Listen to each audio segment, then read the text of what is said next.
What's going on, my fellow troops? My name is Xavvo and welcome back to a brand new video. So today I'm going to be bringing you the best MP5 SMG class in Black Ops Cold War Zombies. So, as I'm going to reiterate, as I say in every single video, don't know how many times I've said this at this point, but you probably will hear it a lot. I'm making these for anyone who is not wanting to play Vanguard Zombies, anyone who just hasn't bought the game, doesn't want to play that part of the game, just anything like that. If you're still playing Cold War, and you're playing Cold War Zombies specifically, I'm providing this content just to help you guys out, because it is a great zombies experience after all, and there's a bunch of weapons that I haven't covered in it yet, so I'm covering them still for anyone who's still playing the game.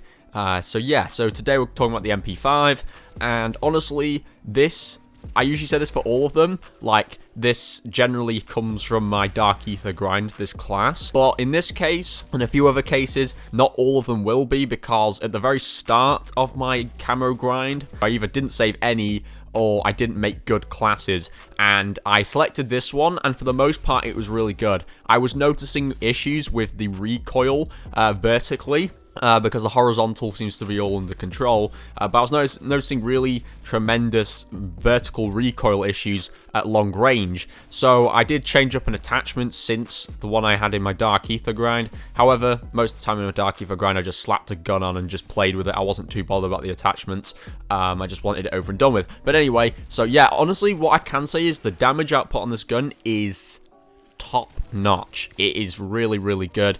Long range isn't amazing, so do be aware of that. It does still have a bit of recoil issues, but at close range and sort of medium range, it is very powerful.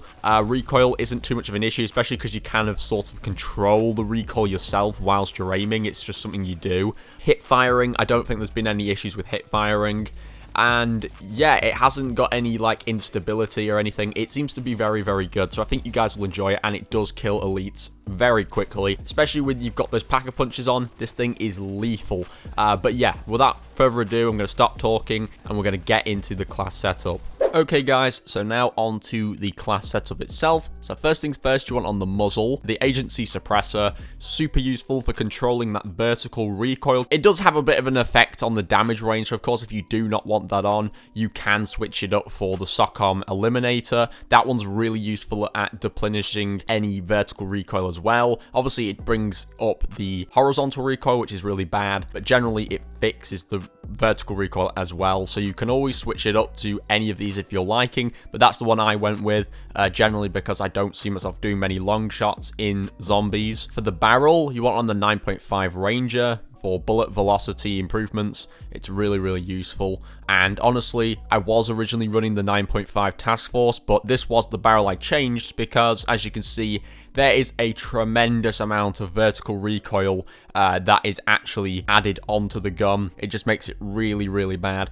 So yeah, I had to take that off because honestly, even though it has that damage and effective damage range improvements, as well as the bullet velocity, that vertical and horizontal issues are just not worth it on this gun. Then you want on the body, which is the Ember sighting point for hip fire accuracy improvements. You want on the underbarrel, which is the field agent grip, which also improves vertical and horizontal recoil. Again, you're going to need it a lot on this gun. Then you want on the magazine, which is the Xavvo 40 round fast mags. It's not the most ammo that you can select, but however, it doesn't have any recoil or reload. It doesn't have too many of those issues. Of course, it does take down the ADS speed by 25%, so if that really does bother you, you can stick on this. I mean, this is going to provide you more ammo as it is, but I just didn't go with that because of the reload quickness being deplenished by 10%, so it's completely up to you, but that's the one I went with. Then you want on the handle, which is the airborne elastic wrap. Also brings up the ADS speed, so kind of like how I had the ADS brought down before, this brings it back up again, so it improves the speeds of it and whatnot. Then I put on the stock, which was the no stock, because every other stock tends to just generally slow the gun down or has no general need to be on the gun, whilst this one kind of just brings up the speed of the gun. So that is the class that I've been running. if you did enjoy, be sure to smash a like on this video. It really helped me out, and it would let me know that you enjoyed and that you want to see more of these, I suppose. If you do, let me know which one you want me to cover next, because I am kind of going in order anyway, but I just want to see how many of you really want to see these videos. And yeah, let me know like if there's anything you would change or improve, you know, yourself to my class. I'm more than happy to read what you have to say, because it is very interesting. But yeah, so other than that, thank you for watching, and I'll catch you all in the next one. Bye, guys.